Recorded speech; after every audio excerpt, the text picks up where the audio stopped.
everyone, and welcome to the Sania Farooqui show. Joining us today, we have a journalist from New Delhi, Neha Dixit. She covers politics, gender, and social justice in South Asia. She has worked with multiple mediums and reported for Al Jazeera, The Washington Post, Caravan, The Wire, and others. So, Neha, tell us a little about your journey as a journalist, and how has journalism, the media space in India, changed over the years? This was around 2006 when I started. I entered journalism, and I understood that this was the time when TV was picking up, and this was also a time that started defining journalists or reporters only with ones who have a mic in their hand.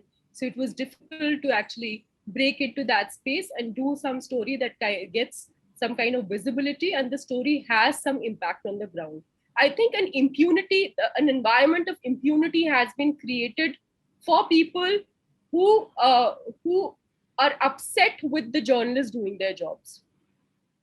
So I think what has changed is the systemic attack against journalists and the government having no interest in protecting press freedom. And you face a lot of backlash and a lot of harassment whenever you have published any story, whether it is online or offline.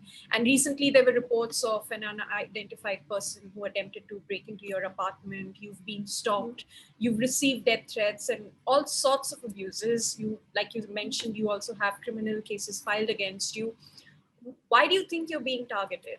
There was stalking for 5 months, where somebody was actually, there were some four, 5 different voices, 200-300 phone numbers. Most of them were internet phone numbers. So I used to keep blocking, and so each time I would be in the market or at the gym or in the balcony, I would get a call saying, "Oh, you're standing here. We'll come and throw acid at you."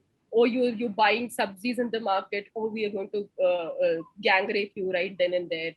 Or your husband has just left. We are going to enter the house and attack you again. And I particularly remember a time I was working with the television news channel, and the marketing team came and told us that from now on, our target audience is the urban rich. So stop doing these farmer suicides, back of the beyond, bleeding heart stories, and maybe do investigations on who are the rich kids racing fast cars in South Delhi. This is also a time where the news organizations that have money and resources are not practicing journalism. And the ones who are practicing journalism who do not have the money or the resources to actually go ahead and do more.